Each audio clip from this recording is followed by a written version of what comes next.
December 9th. Listen. December 9th. On December 9th, the same day. I guarantee you he don't want to run up against no more Devin Haney right now. Yeah, all that yesteryear. How do you think that's going to affect? I'm going to tell you, it's going to affect him in a way that it's going to be different. You know what I mean? Listen, do it. You know what I'm saying? You remember when 50 Cent and Kanye got him up? They said, who going to put up the biggest numbers? Whether it was 50 or Kanye?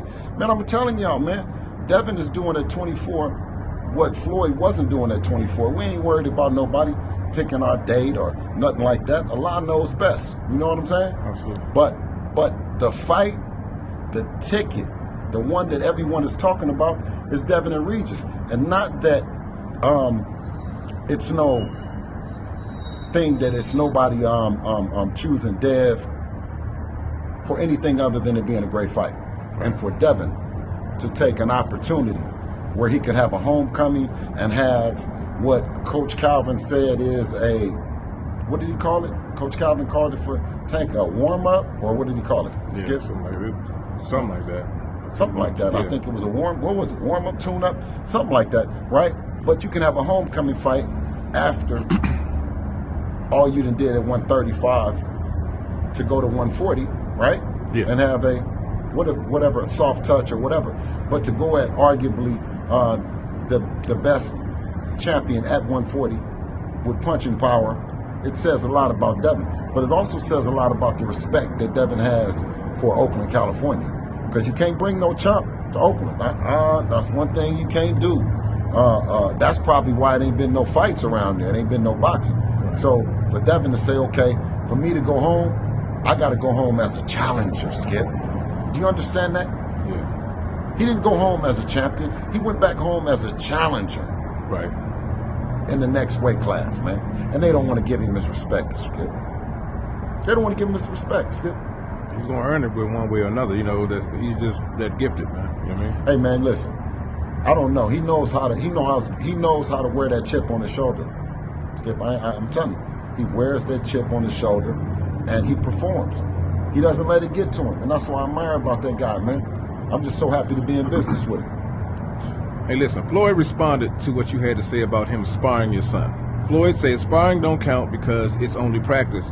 That was his third day back. I almost said not Floyd again, but then I thought you was going to say something nice. No, I'm saying he said that was the third day back in the gym for Conor McGregor. He wasn't in shape and he wasn't working on his defense.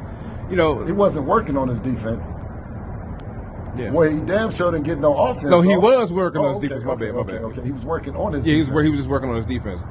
Well, it wasn't working that day. You know what I'm saying? And listen, to get to where we got to, I got all the respect in the world for Floyd. If you can talk about,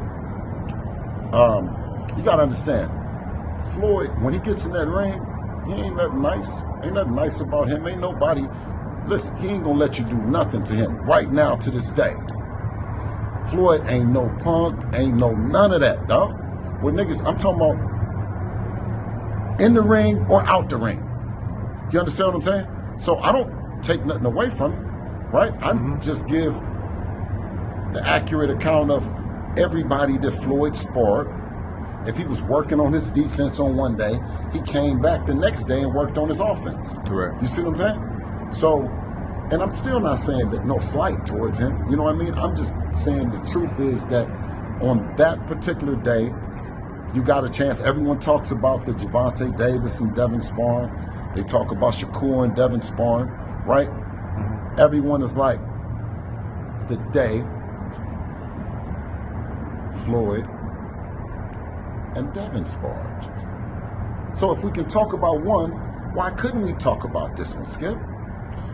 What would be wrong with it? I don't understand that. If we can talk about every other one, right? Why couldn't we talk about it? You know what I mean? And